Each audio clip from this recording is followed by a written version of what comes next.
Voilà. Salam alaikum wa rahmatullahi wa barakatuh.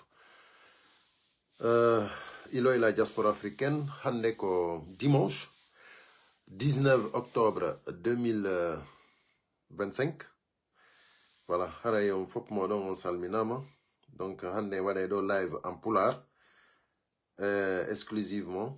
Donc voilà, haray ko antenne libre.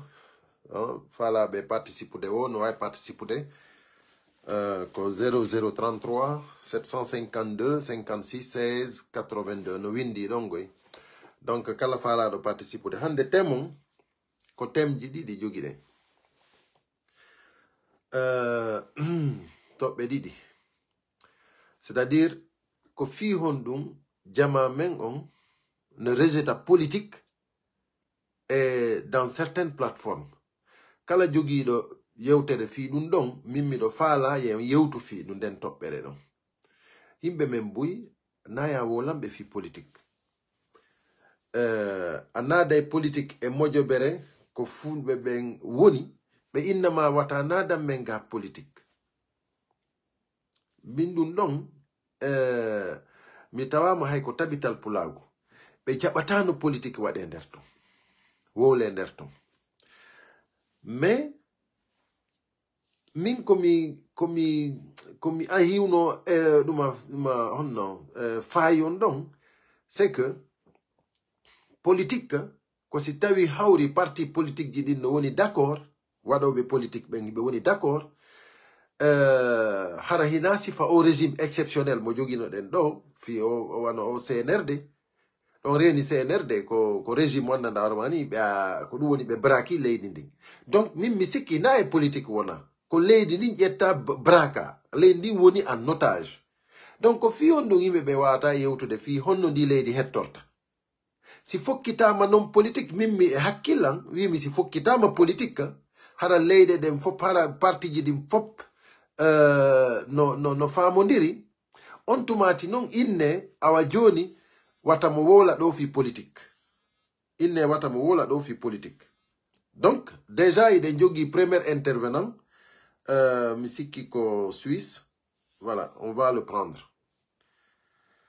Salam alaikum wa rahmatullahi wa barakatuhu. Si tawi ko fi émission on haray vous êtes en direct mi waɗi mail libre on. Ah, ok. Donc haray Waleykum salam min ko Abdoulaye Diallo minete Kula. Abdoulaye Diallo Kula. Oui. Voilà, min ko Suisse moni précisément Lausanne. Ok. Min ko question ji ɗiɗi pat mi mari komi landoto wana jonnugol afi ko landagol mi woni quoi. Donc mais on andi ɗo hande thème waɗaɗo ɗo on ka mi jentike joni noon ɓawi min lanka golle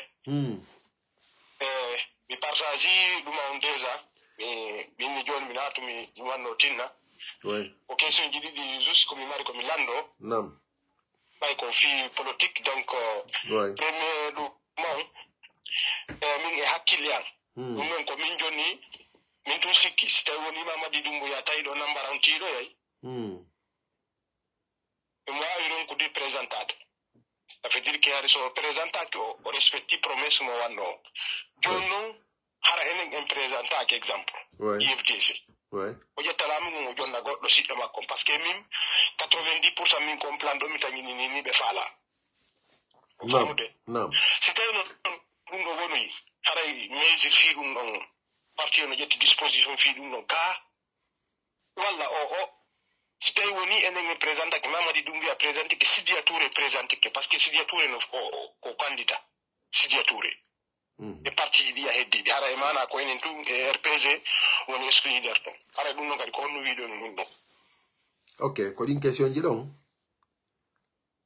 ok joni d'abord première question ma on joni haray ko wiɗa da tañƴini haray joni kanko o présentoytako voilà way so tawi nambar on tiiɗo yey non ɗum ɗon on tiiɗay ɗum ɗon on tiiɗay non min mi yewtidi e woɓɓe kamen toon wonɓe ka laamu nini ko on proposition ɗon ɓe faala ko soit Ousmane Kaba walla oya Lansana Kouyaté walla ɓe ƴetta goɗɗo ka kamɓe hotguin ɗon toon kamɓe sippe ɓen ɓe présente on ɗon juste un mandat fi wata woni Mamadi Doumbouya respectali promesse makko.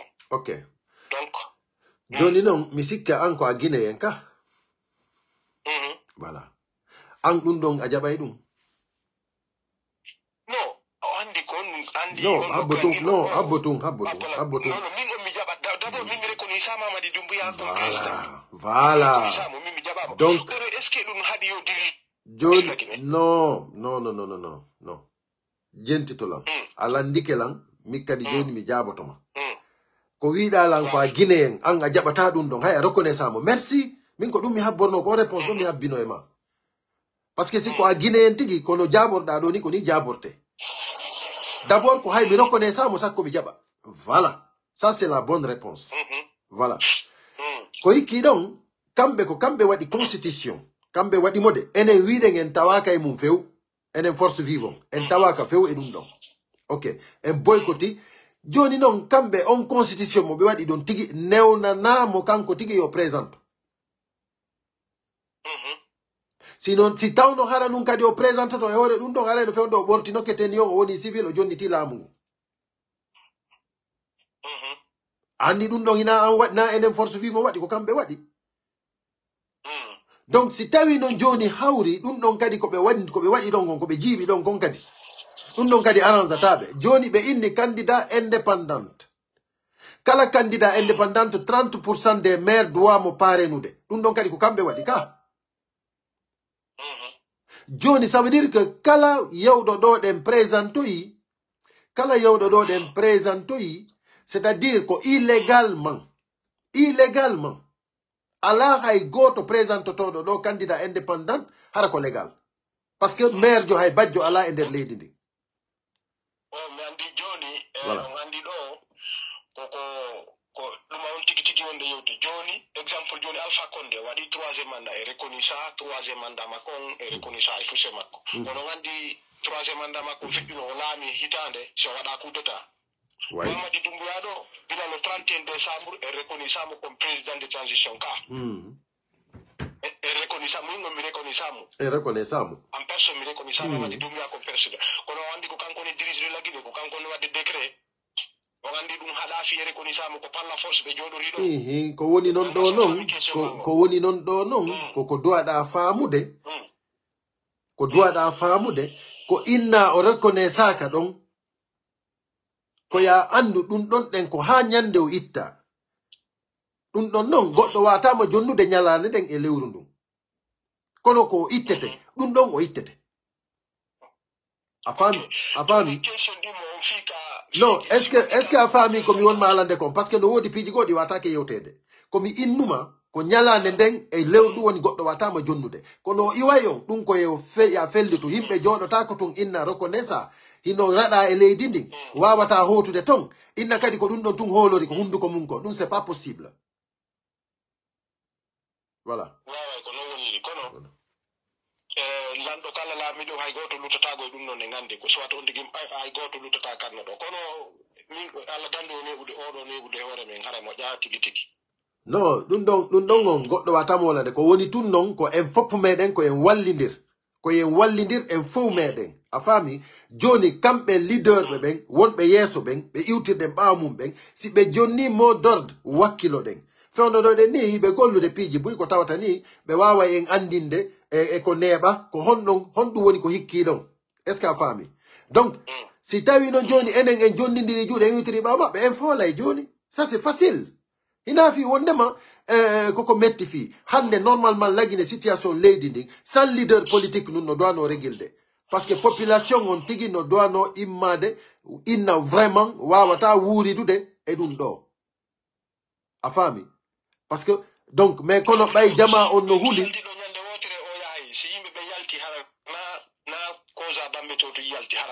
ko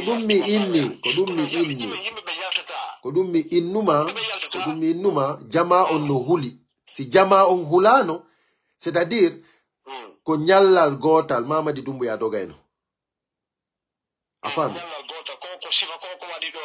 koko waɗi Madagascar ɗo voilà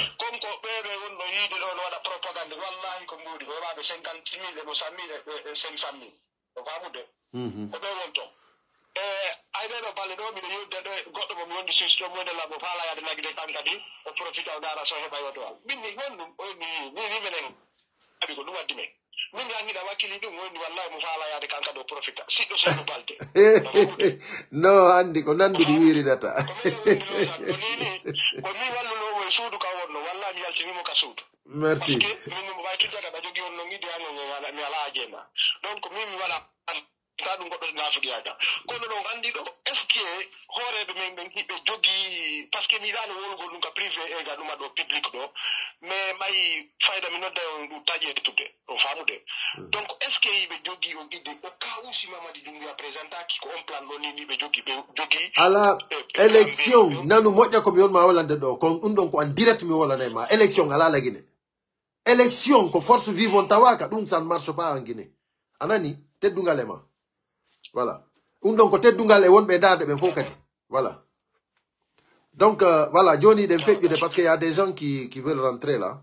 Allez, merci beaucoup, Nani. D'accord. Ok, merci. Ok, on va continuer. Mindara Doden, Arigo nous dit si c'est pour intervenir. Ok, Kofi, intervention, hein? Il en est direct quoi, har la vie de Kofi intervenu gol, bay ko antenne libre.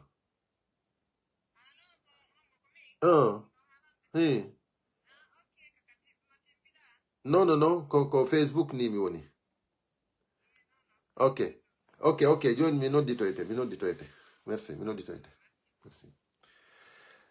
D'accord, donc hari ko goddo no dimmi do, musi do har la vie de hara o intervenay quoi. Voilà. Donc voilà, donc haray merci Johnny thème o mu yodi do den hande fi affaire politique on andi himbe men buyi a wola fi politique tum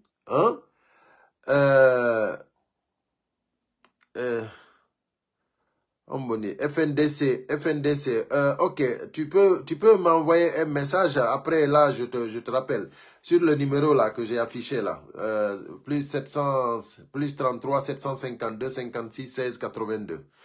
Donc tu m'envoies un message après je te rappelle. Voilà. Comment dirais-je himbe bui awada politique anada politique par exemple e moje bere wada la ngandi wano tabital pulaku. C'est interdit. Effectivement, est interdit. Mais moi, je pense que nous, on débat quoi. Parce que mon ben nous mari femme et moudou, mon ben nous mari point de vue moudou, mais mimi inni fond de denni, fond de denni, ko hondu wadi, ko honto lady mending feundi. Lady Mending konto feundi. Sadi Lady Mending no oni en otage. Himbe ben no jetta en otage. Jama on no jetta en otage. Donc hina efi politique wona. Siko efi politique wona no. Wano di élection ji wadi do de. Ngi no oui et non fok no wada campagne ka.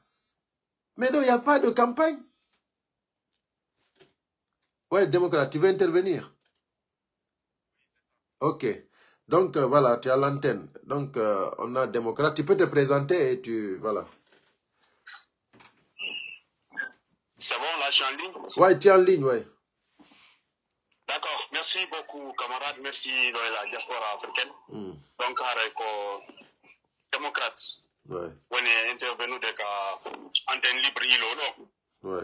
Donc, vous allez m'excuser un peu, Milokayasi. Ouais. Tellement que le thème est intéressant, alors, comme démocrate, un des responsables du FNDC France, ouais. Et également des forces vives de Guinée en France. Ouais. Donc, si l'élection qu'on a eu de Guinée, à la veille du référendum. Il n'y a pas de référendum qu'on a eu. Et on a un vote oui, on a un vote non. Parce que dit non, on a quoi arrangé, on a quoi nafata, on a quoi nafata Guinée yembe. Ouais. Qu'on nafata Guinée yembe ben faut qu'on ait voté. Qu'on dégage qu'on m'a dit dumbo ya groupe makombe imo e hore Guinée yembe.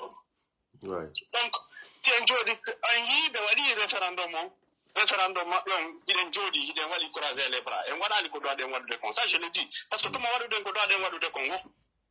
Et il y a résultat mo fala de ngo. Madagascar ne wadu no ko be doit wadu de Congo. Résultat là non faut you non. Ouais. Alors, tout le monde plus de 90% au taux de participation. Il y a une participation. Le lendemain, quand il croit que le terrain est balisé pour lui, quand voilà quoi, au programme au présidentiel. Malheureusement, il est marié, il n'était pas Mamadou Boy tout le temps. Mamadou Boy de présenter le lancement. Exactement. Ouais.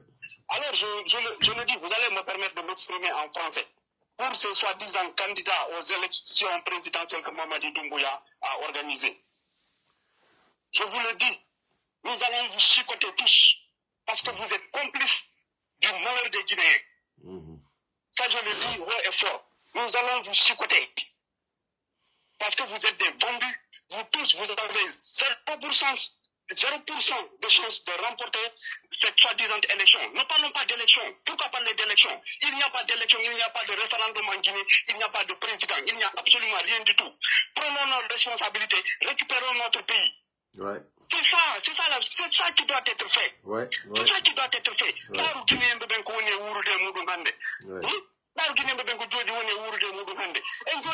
D'accord.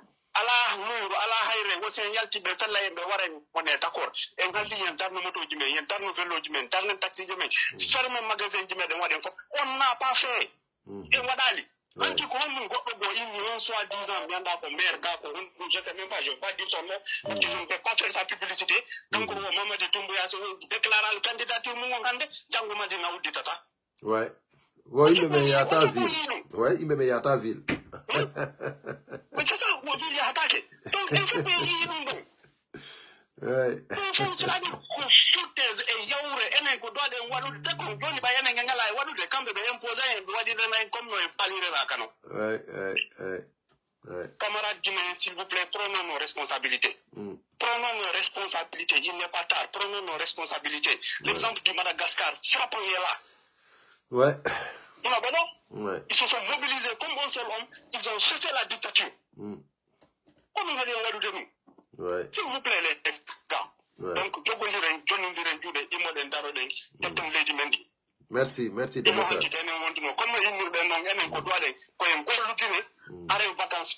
Ouais.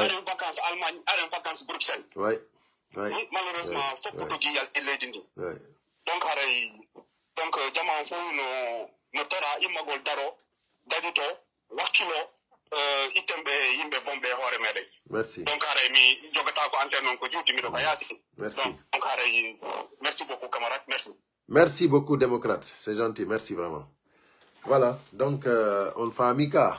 Donc voilà, il faut que Jama on anda wondema. Il faut, voilà, il y a FNDC qui me demandait si ce numéro a WhatsApp. Bien sûr que ce numéro a WhatsApp. Donc, tu me laisseras un message là-bas, je te répondrai.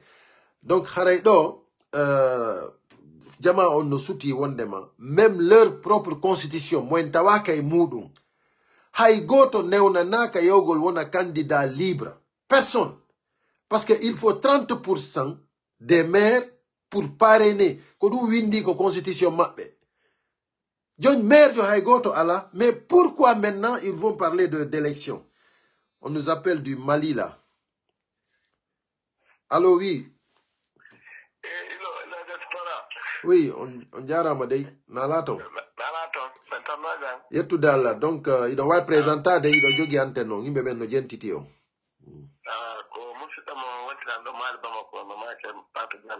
Pate Diallo, oui, allez-y. Non.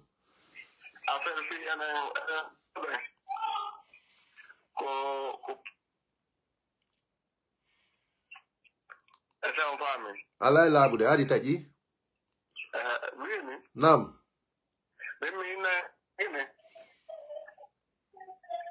Idon jentita, allez-y.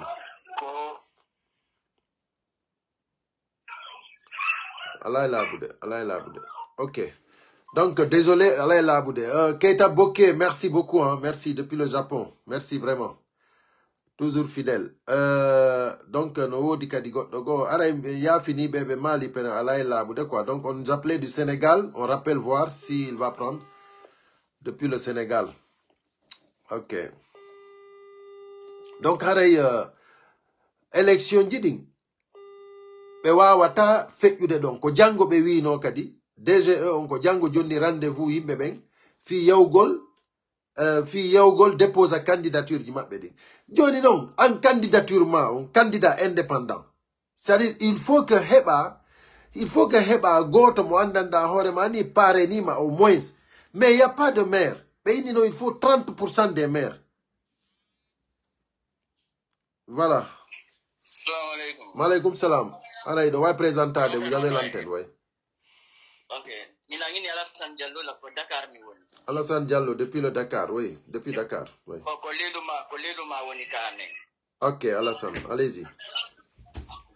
OK, mi fala rek suli ñugol fi ko haala don ko yo communauté nen e kadi mi beda mi hala hakkile ande. Naam. Mi miji kon ka berne parce que mi sikki ko denta kom bano adama si ami gitaki. Naam.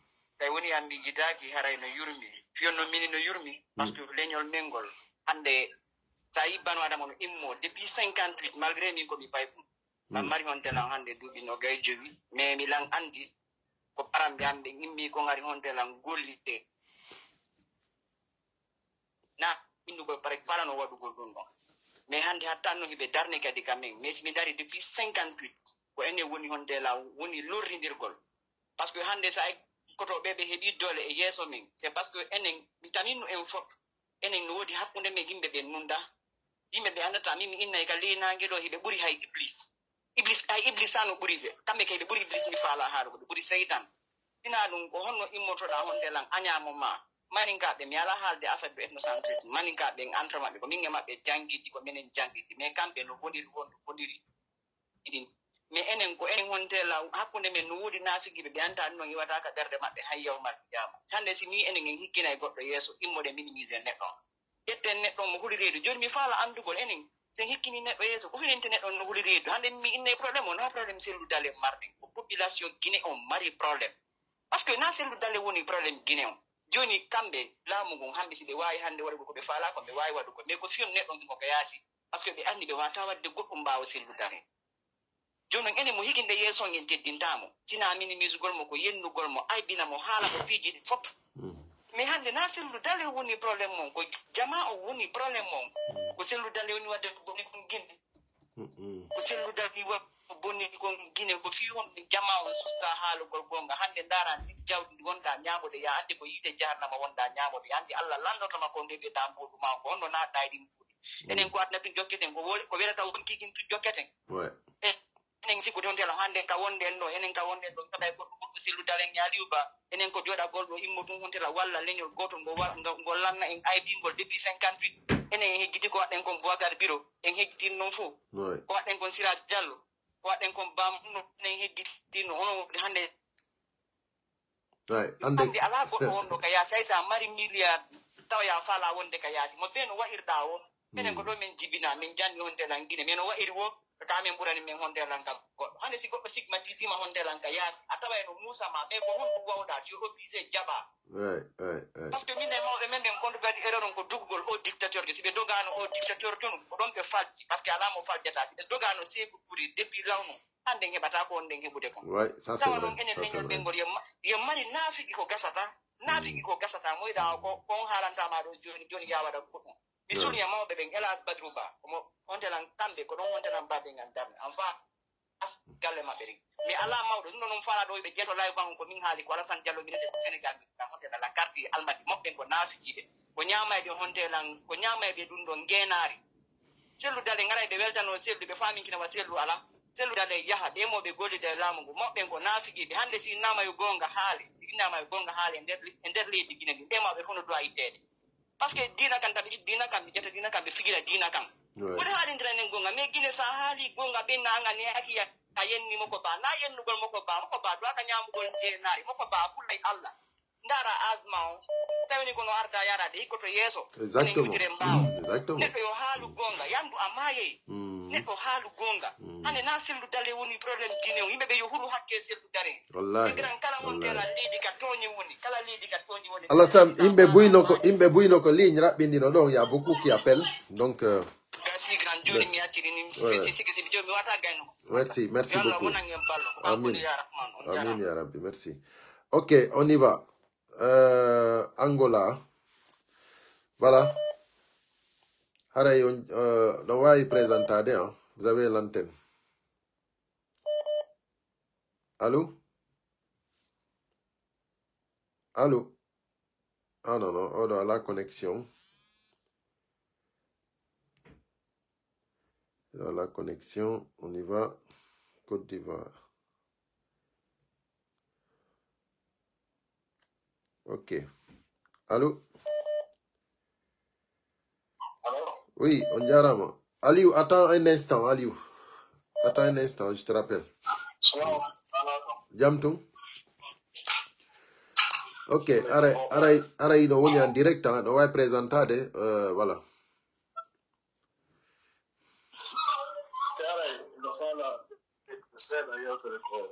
On va tourner hito mongon seda quoi, fio nano moja.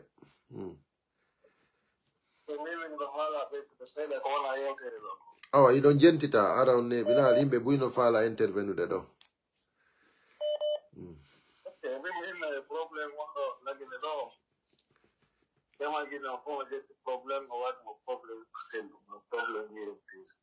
Ouais. Le problème, un problème national. C'est un exemple. Madagascar, c'est pas le bon. Et il y a moins de politique, il y a une société civile, vous connaissez les soins, dans les cas comme lui, comme on ouais. Nous, c'est on a la guinée-lo, pour les Kémengue, et Aliba, Biloba, et le fond d'Angam, de Yo. Nous, on a la relation de notre peuple, c'est le seul signal qui nous garde le bon royaume. Nous, on a le temps d'Angam, pour soi là. Eh? C'est le gars qui m'a sana, il me voilà, soit là. Donc, on a karibu ina ni kuselu wa mpanda yes. Ene komu ene ndo wale watu. Donc, sendamu ekonomi ndo tara kolle wala harbi ebe bal kat. Uno ngemara susari watu. Kolfo be ile ngo wona ne yes. Kono mo wata masu. Kimi kile be no doa andude comme fala. Na inu ko tuli ko be wona ne yes. Kumbai yine be benga bar faamu be no info. Ouais. Merci. Merci beaucoup, Ondiarama.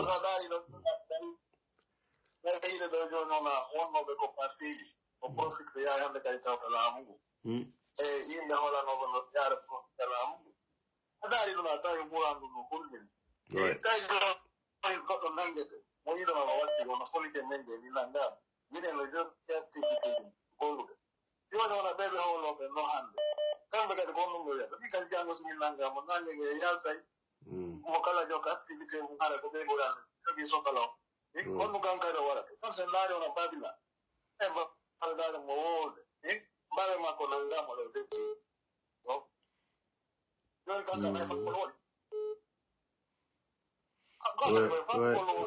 il est un peu mokala il y a responsabilité mo mokala il y a responsabilité mo yo le go il faut que c'est nous il faut que FNDC il faut que ouais. Il y a des choses qui sont ouais. Et le Sénégal, nous sommes pour Nangano. Sénégal est payé. Ouais, ouais, ouais. Merci, merci, merci beaucoup. Imbeben, buino fala intervenude. Are rapide ne do yandi. Imbe buino fala intervenude. Ouais, ouais. Merci beaucoup, merci. Yai Taïrou Bari, vraiment tu as raison. Alassane, qu'au 28 ans, maintenant qu'au 25 ans au Yogi, mais il a fait une très belle intervention. Wallahi, il a fait une très belle intervention. Donc, on va aller en ordre là. Nous dit déjà, nous de nos bédodeng, Fala a intervenu. On va aller d'abord par ordre. On prend d'abord Aliou. Aliou, il va finir rapidement de Yandi. Donc là, il est en ligne. On prend une autre. Ok. Donc, rapidement de Yandi. Il ne faut pas qu'on... Voilà. Que pour intervention. Oui. Ok. Donc, vous avez l'antenne. Présente-toi et puis tu interviens. Ok. Voilà, Ngarama. Bonjour et bonsoir à tout le monde. la page de Ilo et la diaspora africaine. Pareil, Indian comme Mohamed Malalba, Nivrikam Fop. Pareil, Kofi, dans un premier temps, on a le thème du sujet concernant la politique dans nos plateformes et une communauté foutant surtout. Pareil, mais bangé dans ta période, c'est fait du merending. Ok. Et une plateforme dit, le plus souvent, nous rejetons que y était comme youtube politique. Il y a une plateforme dit tout. Hay tout monde dit et notre qualité fop ko won dangue mudum. Na waywa sen yittiti hoore meden e bitubi temedere.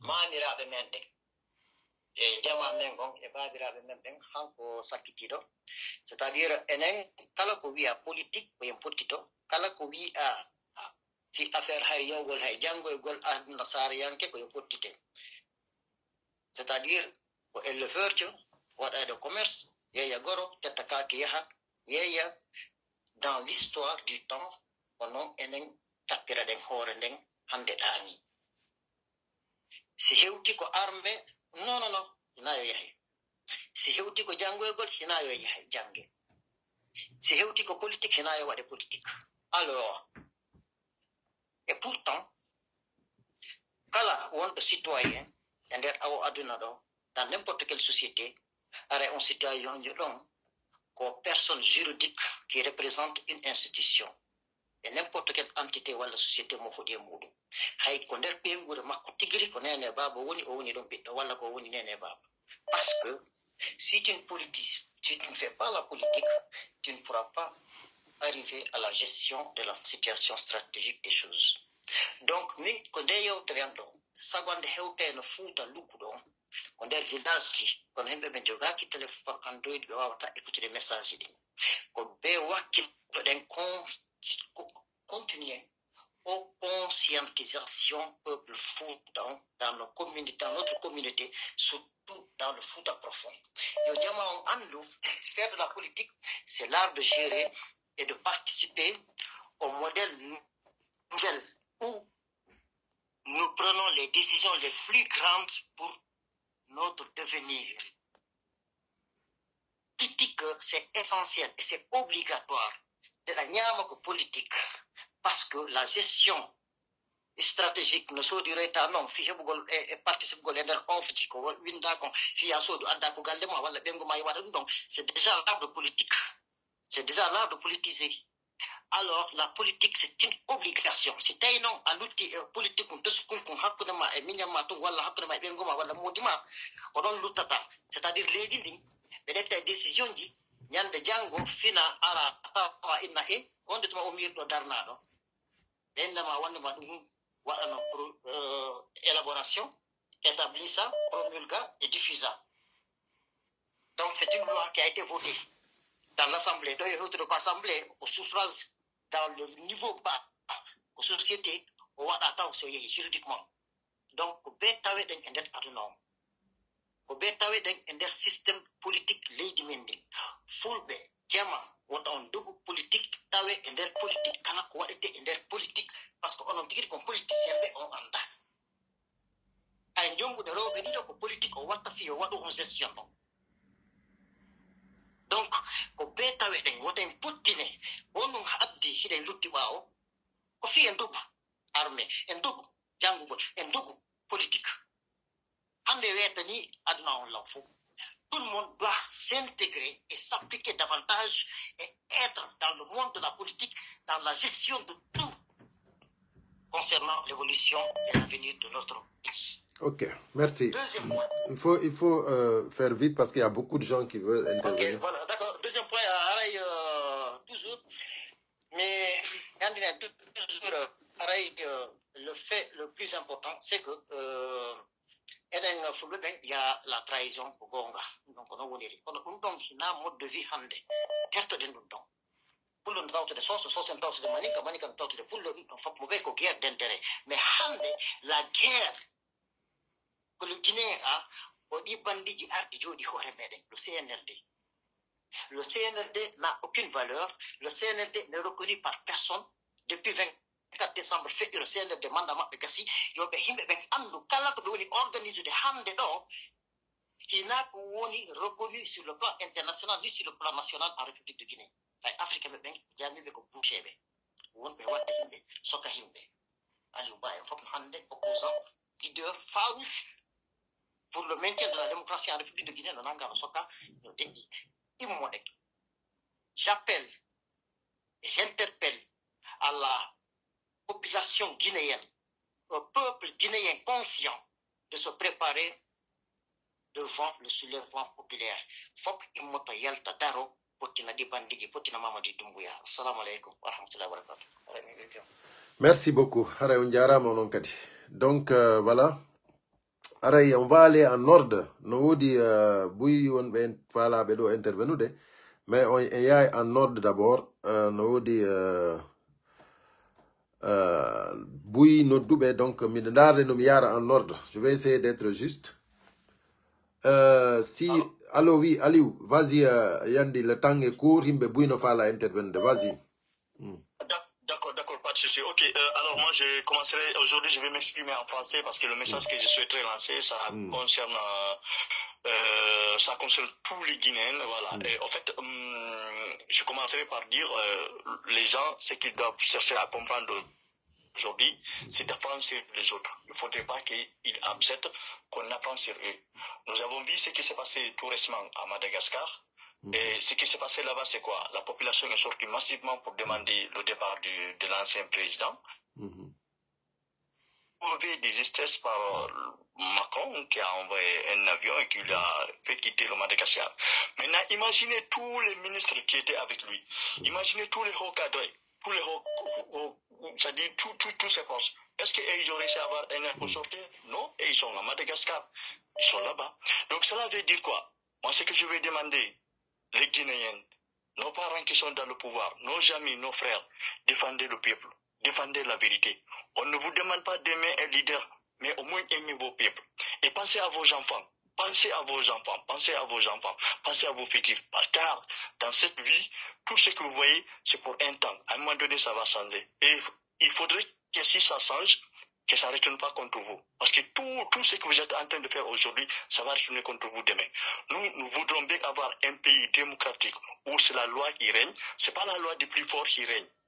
Ça, c'est la loi qui est faite par la Constitution qui règne. Nous demandons aux gens et aux autres, encore une fois, de se ressaisir. Doumbouya, il a fait un coup d'État en tuant beaucoup de Guinéens. Il a juré devant tout le monde qu'il ne va pas se présenter. Nous devons l'obliger. Nous ne devons en aucun cas, parce que nous sommes un pays normal, même si actuellement on n'est pas un pays normal, mais nous aspirons à être un pays normal, nous ne devons en aucun cas accepter que cela arrive. Au prix de nos vies, nous devons se sacrifier pour que cela n'arrive pas. Merci. Encore une fois, pour ton cas, moi je te remercie infiniment pour tout ce que tu es en train de faire, car c'est comme ça qu'on peut sensibiliser les autres et de faire comprendre comme quoi, qu'en se donnant les mains, on peut y arriver. Merci encore une fois. Merci Aliou, merci vraiment, merci. Vraiment, c'est un bon message que Aliou vient de lancer là, sincèrement. Voilà. Donc, mes chers compatriotes, je m'excuse, hein, j'ai un appel d'urgence là. Là, c'est urgent. Hein. Là, c'est urgent. Donc, j'ai un appel d'urgence que je dois répondre vite fait. Je m'excuse. Hein. Voilà. Alors oui, je suis en live. Hein. Qu'on nous a dit? Ah ouais, non, mais réponds-moi quand même. Réponds-moi, ne me laisse pas comme ça. Je suis en live, mais cela ne veut pas dire... Allô, oui, qu'on nous a dit?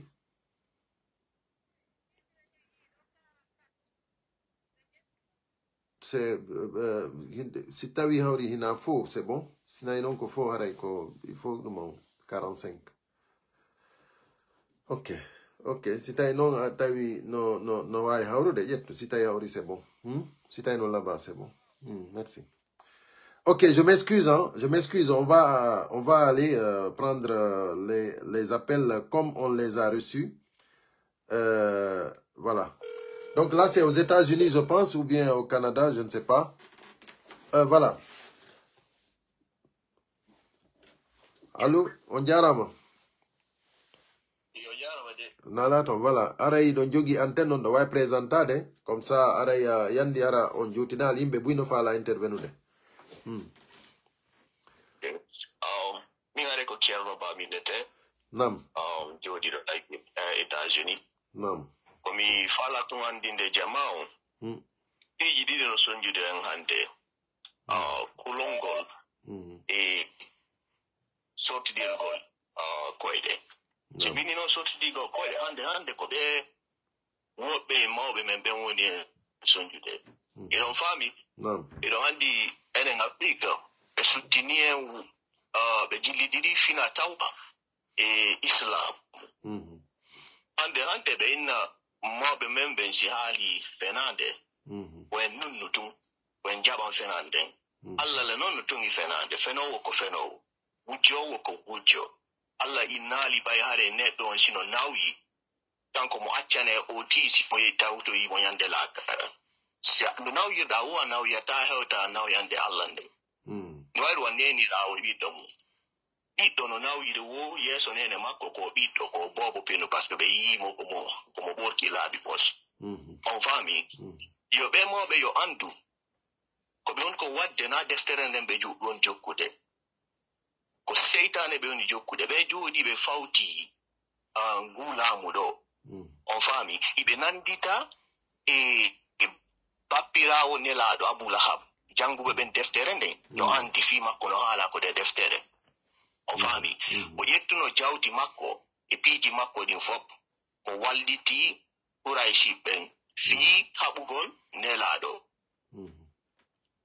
be men be wattuno den hoore men do no jokki CNRD no wallitade be on fami yo ben don andu on don be jokki ko seytane be wayro Abu Lahab yo himbe hulube ben kadi yo amu na yaltugongol tun wawata ittude bedo de way won dara yaltaka buy mi la yiya journaliste be buy ma aro be di réseaux sociaux gino halana on pion ko yimbe won yawitade dum ko guerre économique ande fop no andi ulbe men no jogiti laamu politique e économie on bezo naki altugol on be butikaji mondi no halirana imbe men no huli no sikkude bayi kambe be duuda be wawatali bude ngu laamu si jangube men no andi no windi ko der deftere Allah no maki ko der deftere no ano dali ko der deftere inni woko laabi jelu yimbe faadube wawi liɓugol yimbe duudube ko fayno mo be no halde fi tarika jaluta e taluta on fami donc si holike Allah idon andi ko wondon ko wadde ko gonga jokkudon ko hore tonye mon immani don na mata midi soir Allah waldi do inna ka yimbe ben yalto ferme butikaji mondi CNRD ko ne te ko économiquement ko yanube on famille donc si boutique ferma ma hande ma jango pendant 2 ou 3 jours on y est ko wadda kon ouais est-ce que l'on famu de ouais donc hare ko nomi ba ko mi hal okay yo me famu tum mo be men ben non hay nelado Abraham innano wo komo duwanani babe makko ko bay hari mo yettano be haadi me bay mo tawi babe makko no tawti e bebe hoolaki o habuno mo right donc yimbe ben sikku barare goddo no hecci ma anda mo dumani iden way respect de oti ay sai gos mais sen tayu oti ko seytane won jokkude Allah no ya amirien sabidu gole makko potir gole makko merci beaucoup merci donc hare ko do mi war ko ni ala hare on jarama moji merci Thierno merci vraiment merci infiniment c'est bien dit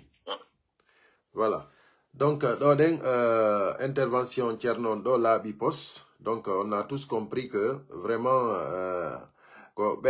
il faut jamais ça, au moins, c'est clair. Donc, voilà. On a beaucoup d'appels. Des fois, la John de faux sens vraiment. Ko imbe ben andu, wondema. Mobe ko yo fibu décision. Ko bernde mum. Anda ko guinéen. Wawata jabude ko jabota ko kon.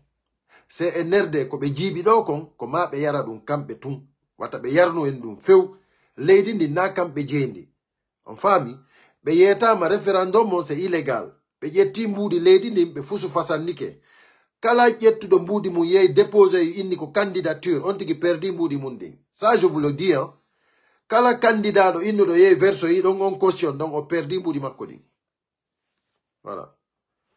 voilà do den voilà Haray, vous êtes en direct là Haray do way présentade voilà allez-y. Allô, frère Illo, commune Bari Bailo, on de Suisse, on a qu'à. Oui, Bari Bailo, on dirait. Voilà, donc, comme on l'a dit, comme on l'a qu'on a qu'au doudi. Non. Donc, mi nena ko manin kajo bengan ko pullo. Kono fulbe be yo be andu hunde wotere. Manin kajo wona ta fiyo pullo hebu lamu lagine. Mais fulbe be non yibe daiti. Trahison hakkunde mabbe.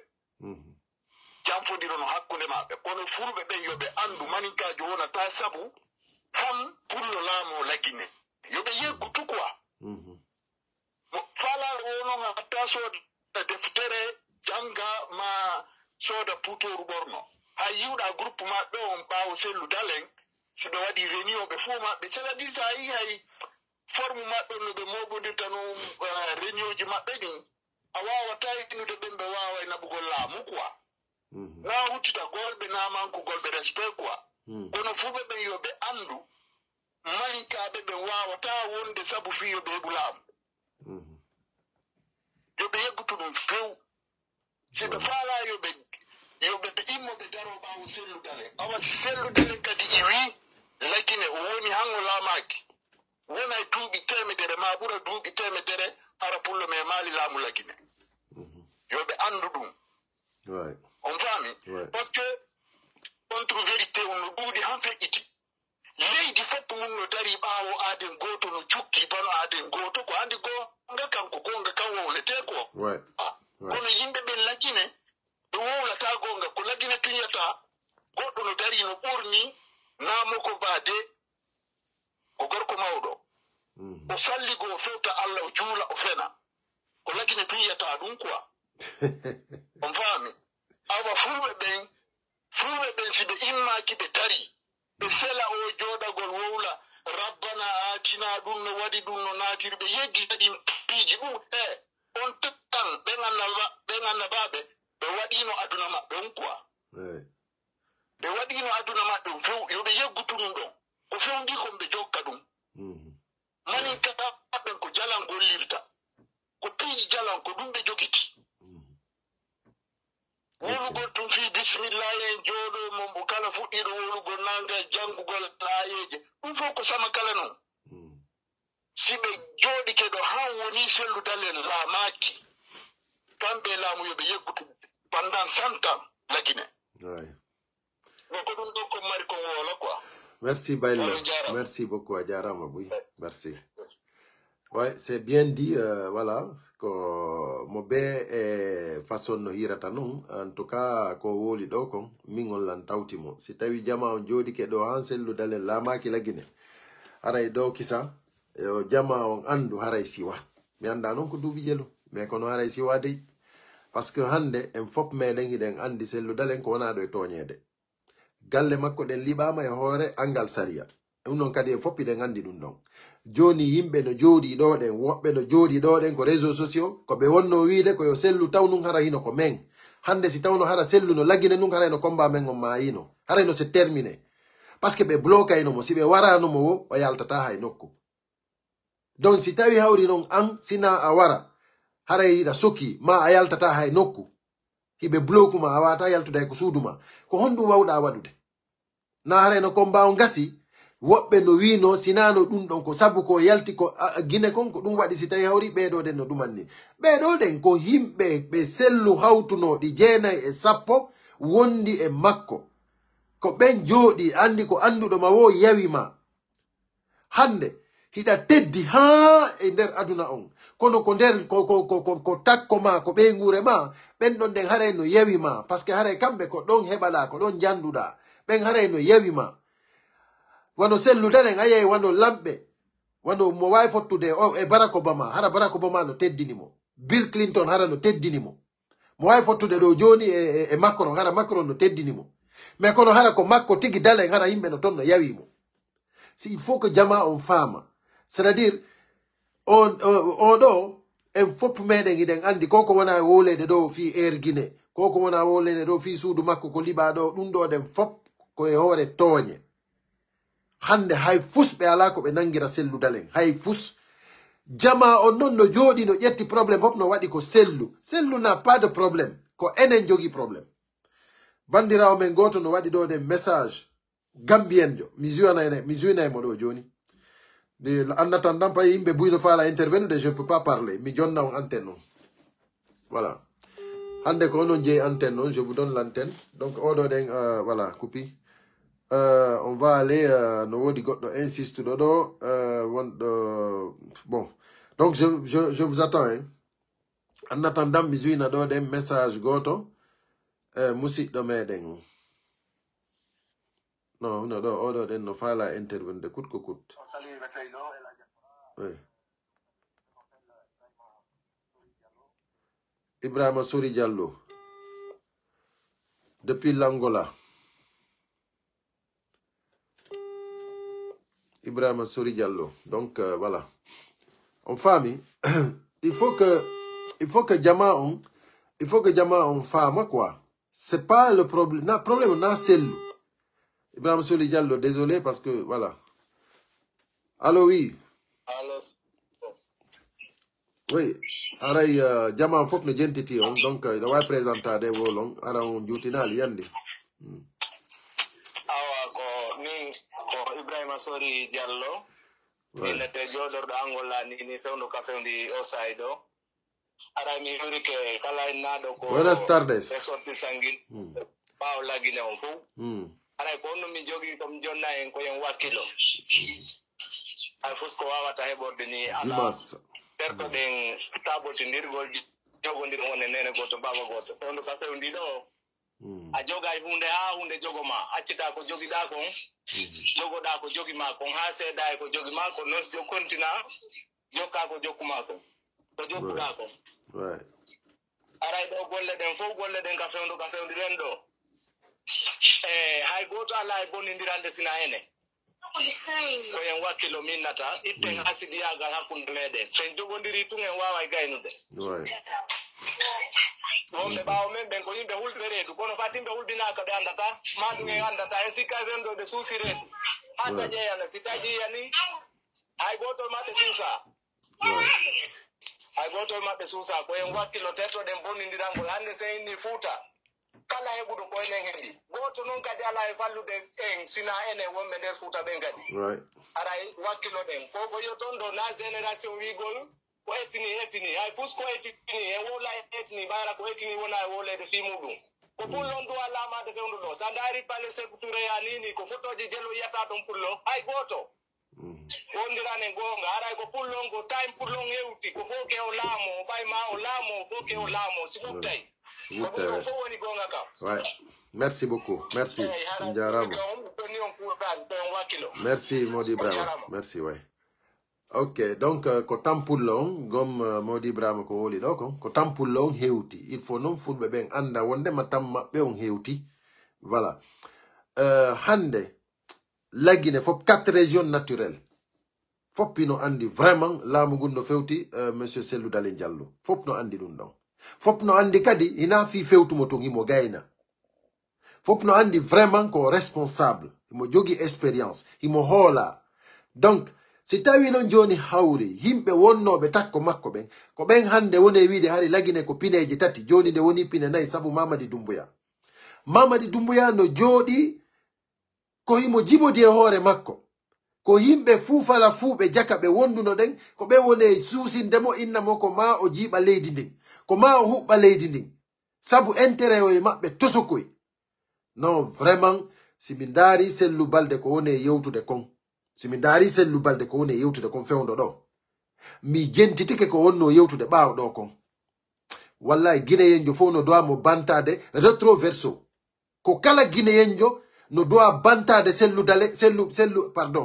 Sellou Balde rétroverso kala fottuɗo e makko ko mema mo bento pa rétroverso wallahi tellement que on neɗɗo ɗo c'est à dire o hersata quoi ndare ko wonno yewtude ɓaawo ɗo ndare ko wonno wiide hay bobo no andi tuuba baabe mum fijirtake ko enɗinene mum ɗin fijirte c'est-à-dire on neɗɗo ɗo ala ko wolanali jama on hara ko o darato ɗo hande inna e wondema ɓuri Mamadi Doumbouya ala donc sifa ɓeeɗo nen non joni si ɓeeɗo woni takkuma ko honno laamorta ɓe soƴƴida e ma ɓe hirtodoya e laamu ngu joni décision ji ɗi ƴettata ɗin sa ƴetti décision moƴƴanɗo jama on moƴƴanɗo ma ko kamɓe yahayno yaha toon ɗen vota no vota par ce que ɗon andi président Cellou Dalein Diallo kanko kala ko waɗete koyo majorité on vote majorité on vota kamɓe ɓe ƴetta ɗum ɗon hara kamɓe hiɓe andi ɓe famodiri e laamu ngu koko moƴƴana parti o non sincèrement ko guinéen jo fof no doit bantade ɓeeɗo ɗe rétroverso. Assalamu alaikum. Oui, on jarama. Eyo. Alpha Mamadou joɗoɗo Allemagne. Donc allez-y. Aray ɗon jogi ɗon jentita. Min aray koto ilu ko pihum gotum woni lam husude sagwan ko ɗum noon taw ñawdeten taw e ngol leñol men i fuɗɗo ɗe jihaji men ɗi. Nam. Wala honɗum ara nun ɗum ɓe mawɓe men ɓayɓe jooɗike ɓe min jitake ɓe wi ɓe jam foto ɓe maɓɓe ɓen o fina tawame wigol ke ko ɓeɗo mawɓe teddinteɓe ko ɗum ɗo filuɗen tawɗen iɗen duwa warde ɗum kamen ɓay tum ɓe teddinaɗi hoore maɓɓe iɗen duwa warde ɗum ɗo kamen woto en haɓɓol goto kadi men walla immoɗen en fof meɗen dartoɗen filo Cellou Dalein yara yeeso filo laamora ndi leydi ko ɗum ɗon wondanen e nafoore sen perdi o aden yiɗaɗo o aden julɗo aden nunduɗo ara en perdi en fof men e wayne fulɓe ɓe hayɓe men o ɓeydaw duwaɗen sunnude ɗo ɓe fuu maɓɓe wallahi ɗimen fi maɓɓe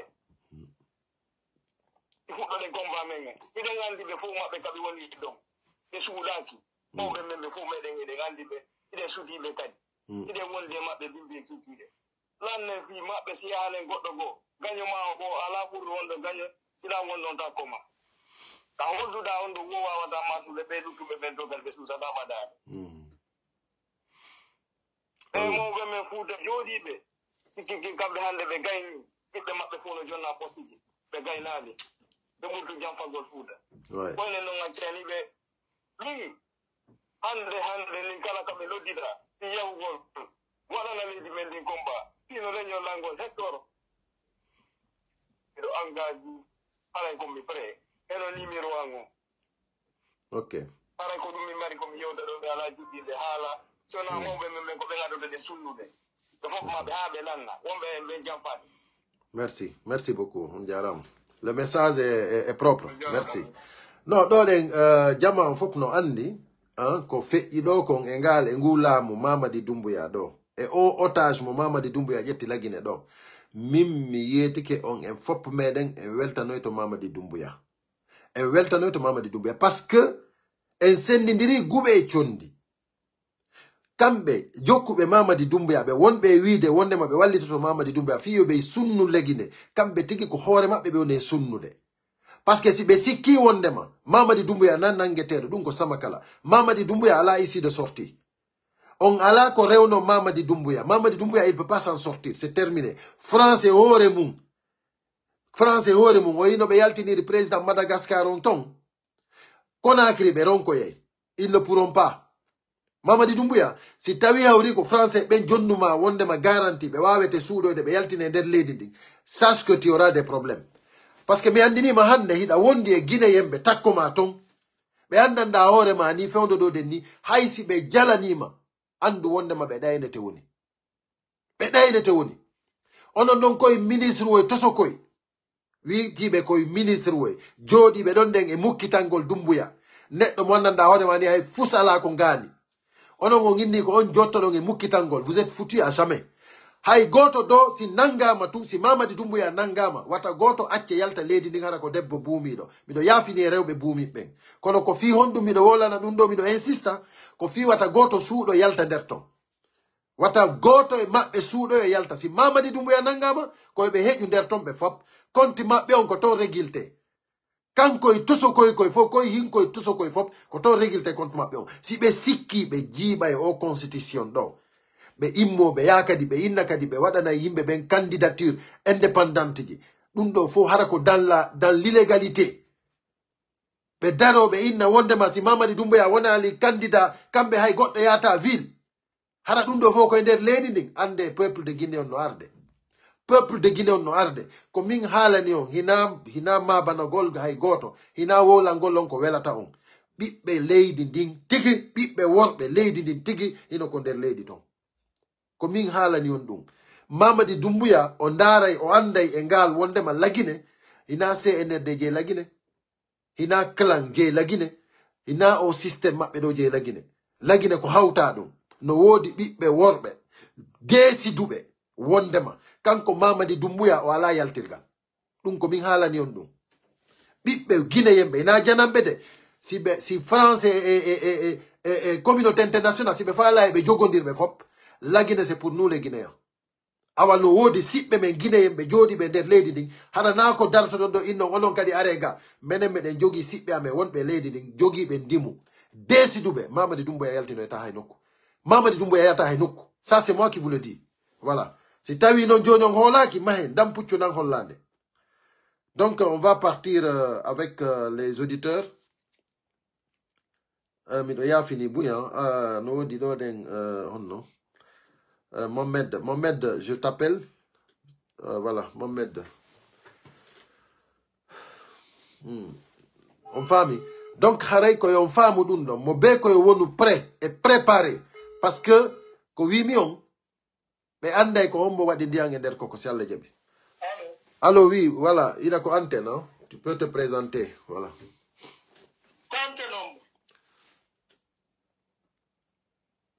ok odo den hari ko noddudo lam fi yewtere min la wiide hari mo sikkude mo ande ko woni jaka wala suivude voilà haray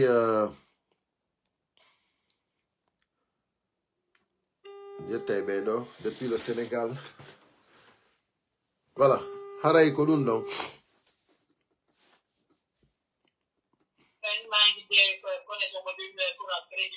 allô oui donc ils ont en direct hein ils ont en direct ouais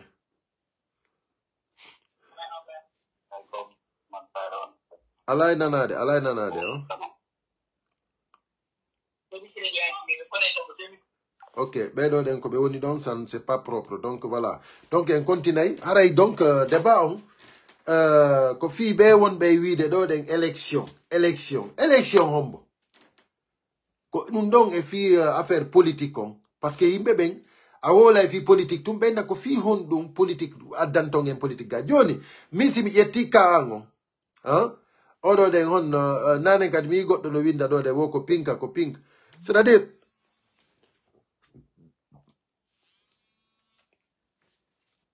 allô oui je suis en direct hein har la wiide ko fi intervenu gol no dirno da ko du wadi simi coupi quoi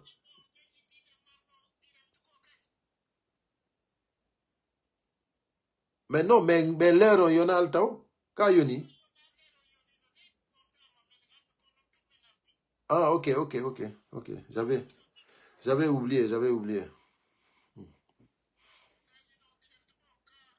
non mais gagne toto do woni